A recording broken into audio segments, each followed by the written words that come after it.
2월 11일 아침 송은재TV 시작합니다. 탄핵 반대 집회가 전국적으로 확산이 되고 있습니다. 이런 가운데 오는 15일 광주에서 탄핵 반대 집회를 열겠다라고 해서 이 집회 신청을 했는데 광주시장이 불허하겠다라고 밝히고 있고, 민주당에서 박지원 등이 나서서 이런 성지에, 광주 이 금남로 성지에 이 극우단체들의 탄핵 반대 집회가 무슨 말이냐, 있을 수 없는 일이다, 이런 반응을 보이고 있어서 도대체 지금 민주당이 광주시가 제정신이냐라는 생각을 하지 않을 수가 없습니다. 그러니까 교통이 혼잡하다 또는 탄핵 반대, 탄핵 찬성 이 집회끼리 충돌할 우려가 있다, 이런 것을 핑계로 댈 수는 있습니다. 그리고 집회를 불허할 근거는 없습니다. 그런데 이 집회를 가급적이면 자제해달라는 말은 할 수가 있습니다. 그런데 교통이나 의뢰 이 지방자치단체들이 이 집회 부분이 우려스러울 때 이렇게 반대로 내거는 이 핑계들입니다. 이런 내용이 아니고, 광주는 성지니까 광주 성지에서 이런 탄핵 반대 집회가 무슨 말이냐, 이런 식의 태도. 박지원입니다. 신성한 그곳에서 내란 세력을 옹호하는 집회를 허락했다가 광주 시민들과 불상사가 날 수 있다, 이걸 허락하지 않는 것은 당연한 것이다, 이렇게 이야기를 했습니다. 이런 태도입니다. 지금 20대 청년들의 지지율을 살펴보면 50%를 넘어서 60%가 이 탄핵에 반대하고 있다. 또 정권 연장, 정권 교체보다 정권 교체는 20% 되고 정권 연장이 50% 됩니다. 국민의힘 지지율도 60%를 육박하고 있습니다. 청년들의 이 같은 2030 청년들의 이 같은 여론조사 결과는 무엇을 의미를 하느냐? 청년들의 신자유주의 경향, 또 남녀 간에 이렇게 정반대되는 이런 정치 성향들, 공정을 바라는 청년들의 이 욕구, 이런 이야기를 분석으로 합니다. 그런데 이런 민주당의 태도입니다. 청년들이 진저리를 치는 대목입니다. 광주는 대한민국 아닙니까? 광주가 민주당 것입니까? 민주당 소유입니까? 교통이 문제가 생길 수 있다, 충돌이 우려된다, 이런 걸 핑계로 댈 수는 있습니다. 근데 허가를 막을 수는 없습니다. 이러니까 2030 청년들이 고개를 돌리고 있는 것입니다. 윤 대통령에 대한 탄핵을 바라보는 이 시점이 이재명은 안 된다, 이재명은 민주당은 저 독재를 노리고 있는 것이다, 불공정하다, 그 이야기를 하고 있는 점입니다. 이게 내용이 이렇게 됩니다. 그러니까 개신교 단체에서 지금 전국적으로 탄핵 반대 집회를 열고 있습니다. 그래서 지난주에는 대구에서 열었고, 이제 오는 15일은 광주에서 열겠다라고 해서 집회 신청을 했습니다. 집회 신청을 했는데, 소위 전환길, 지금 인기를 끌고 있는 전환길이 이 집회에 참여한다라고 해서 대구에서는 이 30만이냐 5만이냐 이렇게 폭발적인 대구 시민들이 모이는 이런 것을 보여주고 있습니다. 서울에서는 탄핵 반대, 탄핵 찬성 이렇게 집회가 열리는데, 탄핵 반대는 3만 4만이 모이는데 탄핵 찬성에는 3,000명, 4,000명 밖에 모이지가 않는다. 10배가 차이가 나고 있다. 이재명이 개딸 동원령을 내려도 탄핵 찬성 집회는 이제 사람이 거의 없다, 이런 뚜렷한 대비되는 모습을 보여주고 있습니다. 이 모든 게 불공정입니다.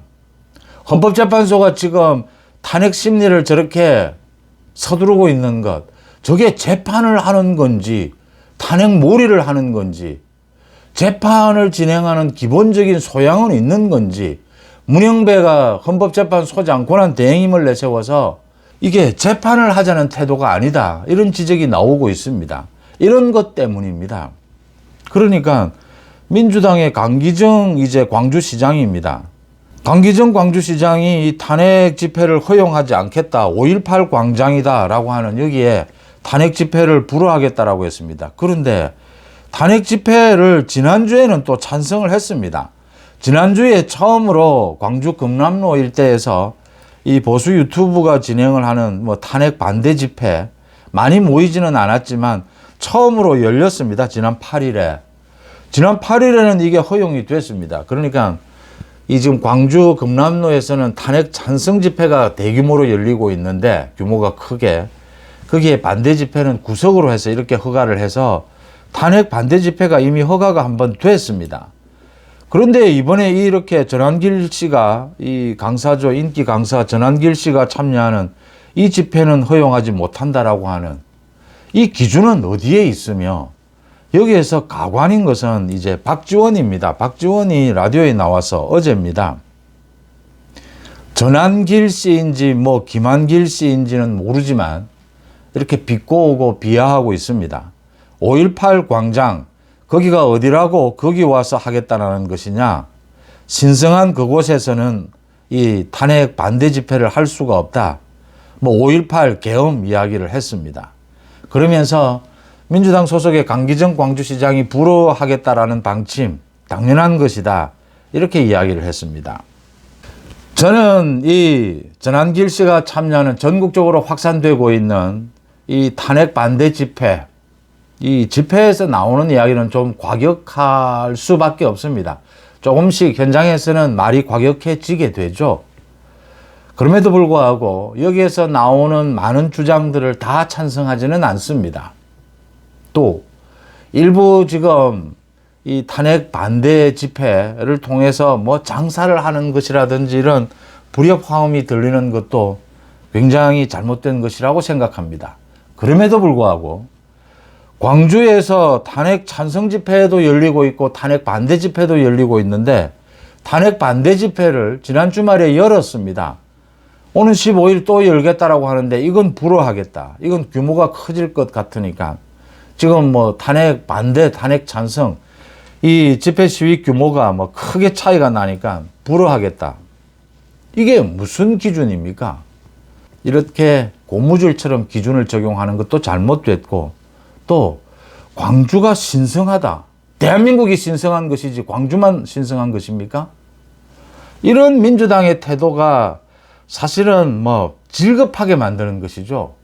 전 국민들을 정말 이 짜증나게 하는 것이죠. 이 5.18 부분 저 나이 때는 사실은 젊은 시절을 이 5.18 유신 5.18을 거쳐서 이제 전두환 정권 민주화 이 과정 산업화 민주화 과정을 이렇게 겪어왔습니다.